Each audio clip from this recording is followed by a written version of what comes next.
This is Gareth Southgate, and this is the Three Lions podcast.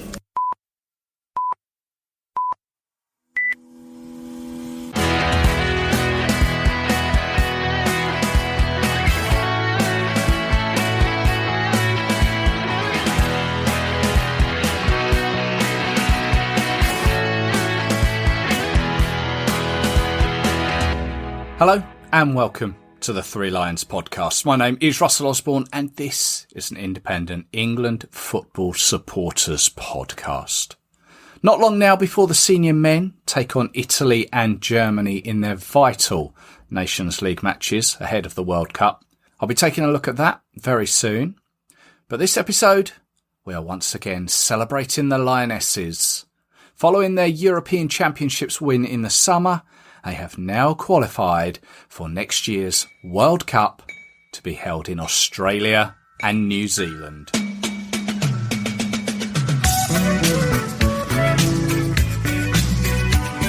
The tournament is to be held from the 20th of July to the 20th of August next year, 2023. The majority of the competing nations have already qualified, although there are still playoffs still to be decided. And those include the likes of Wales and Scotland. And of course, nearer the time next year, we will take more of a look at it. But of course, there is the USA game next month at Wembley. And then they announced there is the fixture against the Czech Republic shortly afterwards. That is to be played down in Brighton once again. But here, this time, let's take a look back at the two most recent games the Lionesses have played. Austria away and Luxembourg at home. Only a point was required. They got that. And here to talk with me about it is Lionesses fan Rachel Major. Hello, Rachel. Hi, how you doing? I'm very well, thank you. Yourself? Good, thank you. We are going to Australia and New Zealand. Brilliant. It's been quite the summer, hasn't it? Yeah, definitely. Very successful summer. Loved every minute. Yeah. I mean, it was, I don't want to say it, but it was a foregone conclusion, really, wasn't it? Only a point needed going to Austria. Yeah, definitely. Even if Austria gave us a hard time, we didn't get the point there. It was, probably sure that, we would achieve it against Luxembourg, given our past meetings. I mean, you say it could have been a bit trickier, and there is a chance now that Lionesses games, they will find games a little bit more trickier because we are now seen as a scalp, aren't we? Definitely. And we lost two big players recently. In Ellen and Jill as well. It all change up front because Ellen's been our striker for such a long time now.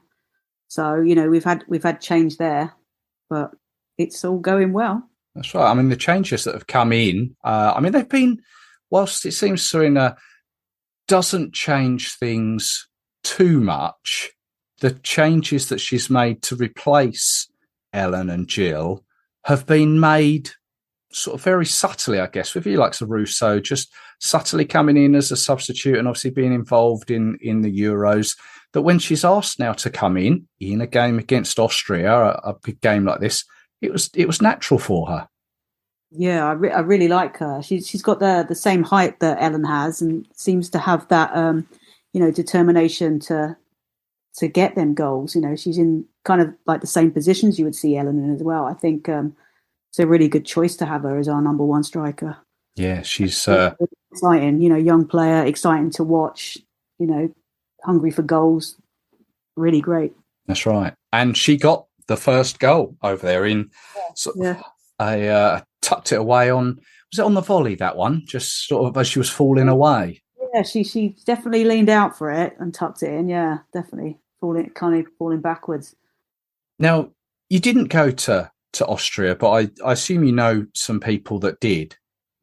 I've been chatting with some people on Twitter that went. Yeah, it wasn't the easiest of games to get tickets for, unfortunately, because England didn't have an allocation. That's actually quite normal. Since 2006, where I've been going home and away games, I've only known of two games that have had an actual away allocation that we could buy from the FA.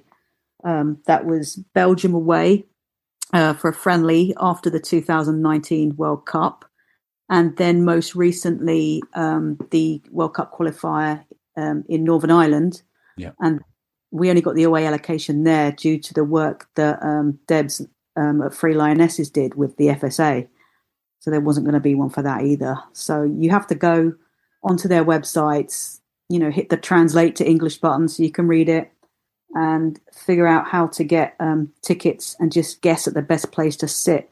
Like for the recent friendly against Switzerland, we looked early and just if you can get on early, you find out kind of a good place and you say to everyone, you put it all over social media, right, this is the block we're going for. So at least people can try and sit with you. But Austria sold out so quickly that some of the English fans didn't really have a chance to get in. So everyone was tweeting and, looking for spare tickets. And the people that we were trying to help out, thankfully someone came back and they did sort them out with a couple of tickets. So they did get to go. They'd already booked the trip as well, because usually historically it's been quite easy to get tickets to a women's game. Yeah. I'm so glad they got in. So. Yeah. I watched the game and saw the stadium. It was a stadium that was, about 40 minutes outside of Vienna, I think, something like that. And there was behind the goal was all covered up. And having read about all the issues with tickets, it seemed a bit sort of naive to cover that up. And it seemed like there was more space that could have been had. But as well, obviously now the interest that the Lionesses are now bringing to the nation and people want to watch them more. There'll be interest in going abroad and watching them. Is it time that the FA stepped up now on behalf of supporters of the Lionesses and actively got allocations for away tickets? I think so. I think it's something that we've wanted for a little while now, just to have the same benefits really that the fans of the men's team get, because I believe their away scheme is very well organised. So it would be nice to have that. I can appreciate, though, however, that the Euros was massive and it was the biggest one yet. So potentially Austria had that stadium booked. They would have had that stadium booked well before the Euros blew up. And even for their own fans, only in a 3,000-seater stadium, they might have struggled to get tickets as well. So they did well in the competition, so they would have brought a lot of new fans as well, I would imagine. But yeah, definitely, just to give people peace of mind and just make it easy for people, because if we want to have a legacy and build the game, I think you've got to start at, if you want to make games accessible to people, you have to start with making it easy for people to buy a ticket. Yeah. If you can't go, then you're not going to go. And then how many times would that happen to you before you maybe lost interest?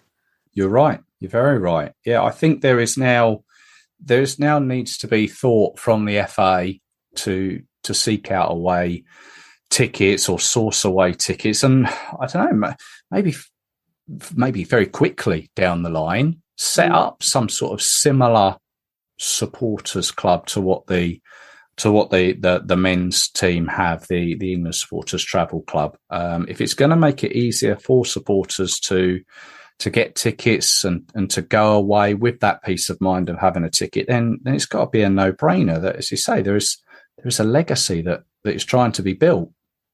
Yeah, definitely. And, the fact that it is there for the men's side of the game, it just shows that the infrastructure's there. They're not going to have to build anything from scratch. Just, adapt it or switch it on or even combine the two. It's there. We can use it. And maybe they didn't think that people would travel for it, but there has been a group of people that have travelled for years now. So the interest is there. Granted, not as big as it is for the men's side, but like you said earlier, it's definitely something that could now grow. Yeah, I agree. FA, you need to listen. You need to pull your finger out and, watch this space.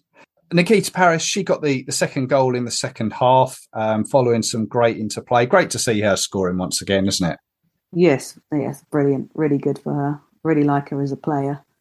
I'm an Arsenal fan. It didn't seem to work out for her there for whatever reason. But, she's got a new club now. She's scoring goals for England. I think she could do very well. Definitely always rated her.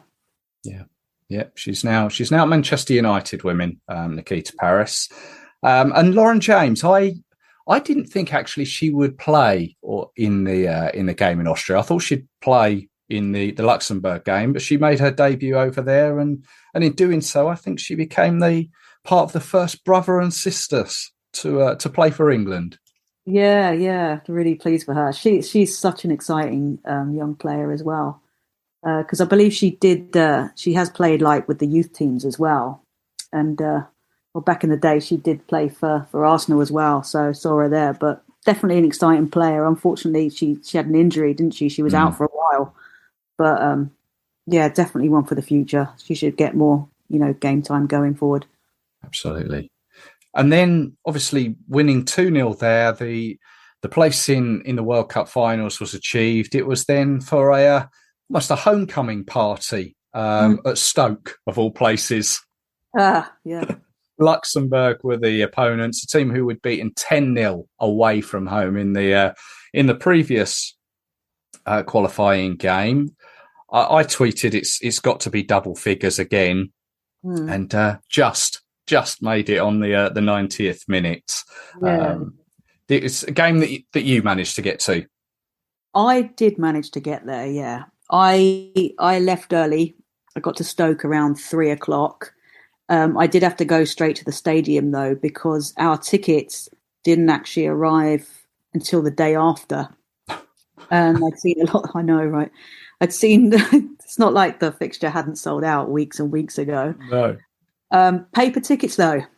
That's the issue that many people had, because we were in a luxury really in the Euros with the digital ticketing system that was in use. Right. And even your club game is a digital ticket. So to be waiting on paper tickets, it's just a stress that you don't really need. So I got there early, got the tickets all sorted. But I probably noticed that the stadium was half empty at kickoff. That is because they put into place a park and ride scheme. Right. People paid for in advance, and they ran out of buses. Some people walked. Yeah, it was absolutely terrible. I had some.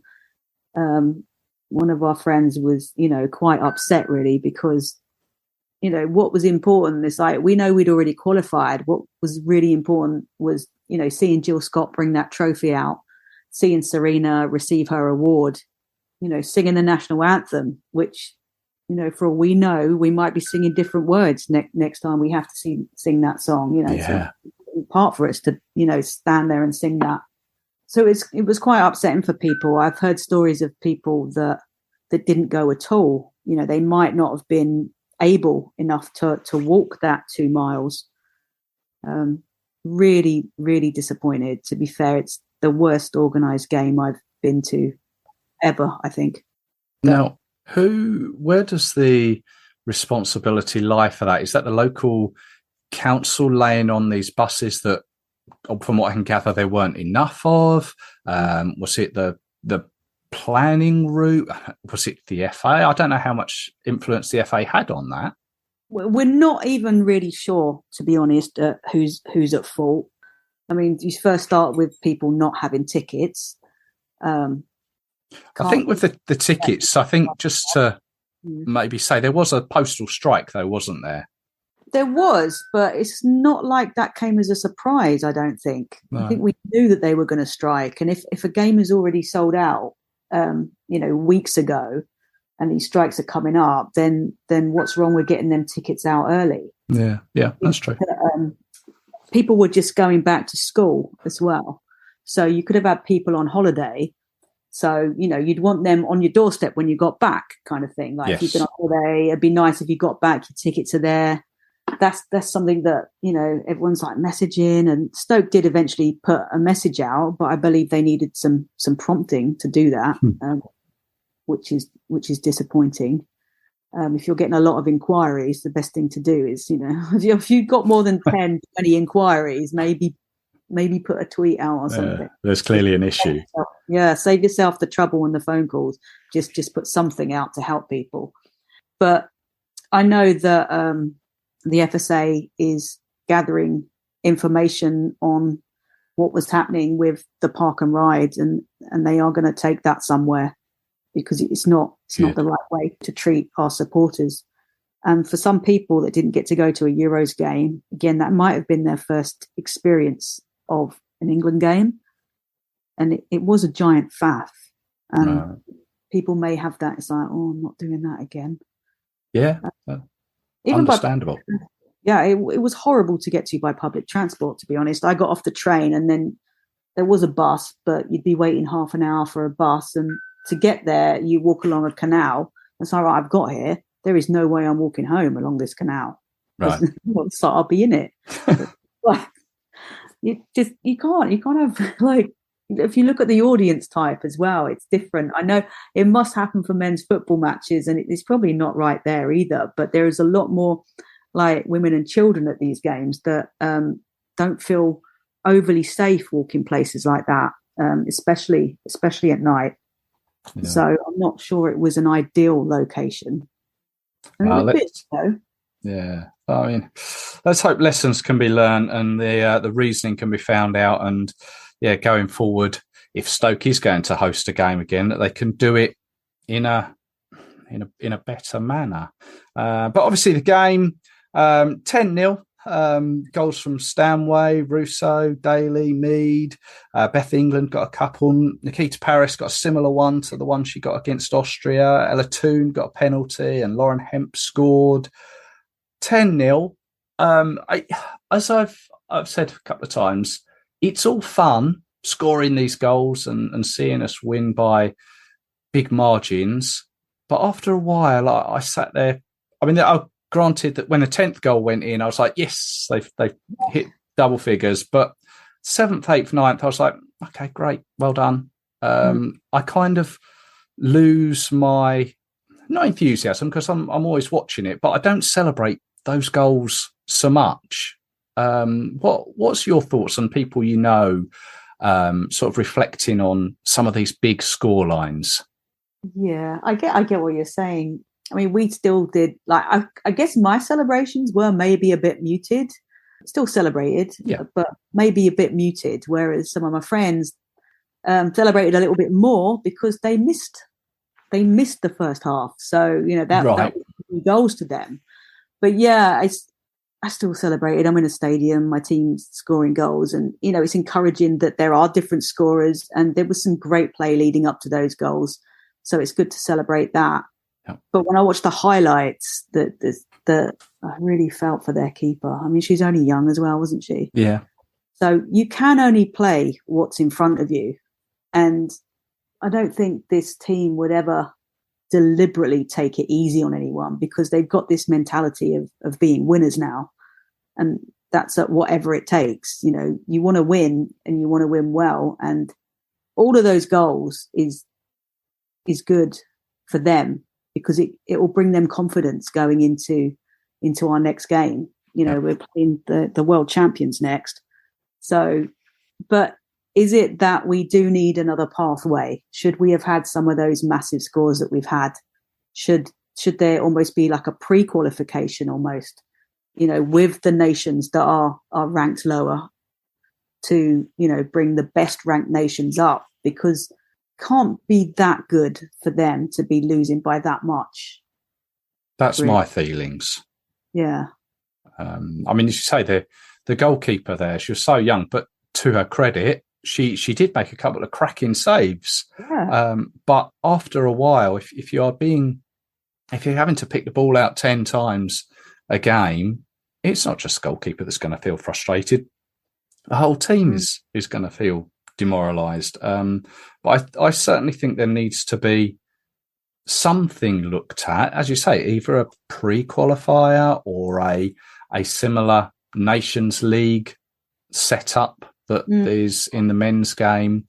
This is qualifying for obviously the World Cup, and we haven't seen we didn't have to qualify for the Euros, so there were no big scores to maybe sort of say this is the second qualifying period around now that there's been lots of goals. And it's not just us scoring lots of goals. I think it was someone beat someone 15-0 the other night. Austria did really well. It was well in the group.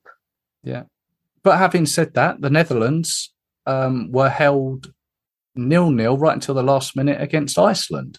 It's maybe swings and roundabouts, but I certainly think it needs to be just had a look out and a few tweaks here and there. But as you say, we've got America next month, the world champions. I certainly won't be a big score like that. And the Czech Republic down in Brighton. Yes. 2 exciting games. Yeah, looking forward to them. Looking forward to it. Last time the USA came to London, they lost. So hoping to repeat that. Would be good. Yep. And Brighton is obviously a happy hunting ground down there of late. And I can't remember any recent games against the Czech Republic, I have to be honest. No, I can't off the top of my head think of any. But again, it's going to be a good occasion. They've got a good infrastructure down there as well. So, worrying about these past games, and getting there and having all the nightmares that people have had, it's encouraging that our next game is at Wembley. And, the one after that is going to be at Brighton. So, you've got a few less travel kind of worries taken away from you. So, that fills us with confidence. And we know they're great stadiums as well. So we're going to pack a lot of people in. So really, really looking forward to those games. One final thing before we wrap it up. Kira Walsh, one of maybe seems bizarre to say, maybe one of the Lionesses' unsung heroes throughout the tournament. We all know quite how good she is, but I don't think she was picked in the team of the tournament in the end. But has made the move from Manchester City to Barcelona. That's got to be a great move going forward, hasn't it? I think for her, yeah, like you say, like unsung hero. I think that's been going on for a while now. That she's an absolutely fantastic player, but if you don't put a foot wrong, you don't draw that attention to you. And maybe if you're not scoring goals, you're not drawing so much attention to you. So she doesn't put a foot wrong. So I think it's really good that people are recognising her now, and it's going to be a big loss for our league. Definitely. But yeah, only good for her. And only good for England in the long term. Yes. And I've no doubt then, I don't know when the Spanish league gets going, but I guess by the time the America game and the Czech Republic games come round, she would have had a few games under her belt. Definitely. Alongside Lucy Bronze. Yeah, they're going to get some good game time out there, and I'm not sure their league is as competitive as ours, looking at, how the scores have been. But definitely they have the Spanish sides, they do have a different style of play. It's, fluid and a lot of passing. So we saw that, when we played Spain, the way they would just try and pass their way around us. So, that's only going to add to our game, which is fantastic for us. Yeah. No, that's good. Exciting times. Rachel, thank you very much once again for joining us. Let's speak maybe after the USA and the Czech Republic game. Well, thank you for having me, and we'll speak soon. Lovely. Cheers.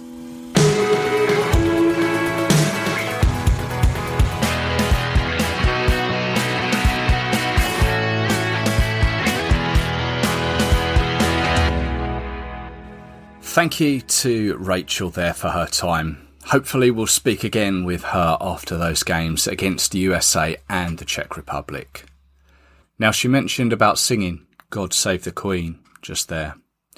And it is the sad news with the passing of our Queen Elizabeth II, who died on the 8th of September 2022, aged 96. She had been head of state since her coronation in 1952. I am very pleased that this country is acting as host for the final phases of the World Cup. I welcome all our visitors and feel sure that we shall be seeing some fine football.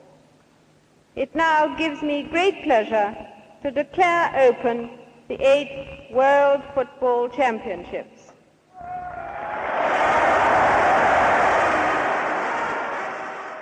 Just there, that's her, opening up the 1966 World Cup finals, held here, of course, in England, and then famously handed Bobby Moore the Jules Rimet trophy from the royal box, dressed in a yellow overcoat and matching hat with long white gloves. And of course, she would often hand the FA Cup over to the winning captain from that very same spot. England Football Online is a great source of England trivia. There, it says, under Her Majesty's reign, England played 764 times, winning 425, drawing 204, and losing just 135. And whilst we've been talking about the Lionesses on this episode, one of her most recent messages came after the girls had won this summer's European Championships. She said, "My warmest congratulations and those of my family go to you all on winning the Women's European Championships. It is a significant achievement for the entire team, including your support staff. The championships and your performance in them have rightly won praise. However, your success goes far beyond the trophy you have so deservedly earned. You have set an example that will be an inspiration for girls and women today and for future generations.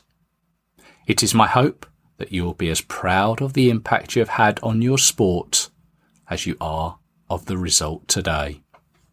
As England fans, singing the national anthem, God Save the Queen, has been an integral part of that matchday experience, sung loud and proud before, during and after games.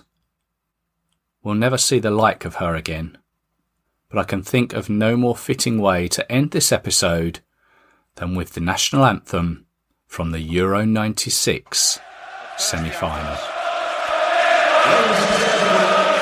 Please stand for the national anthem.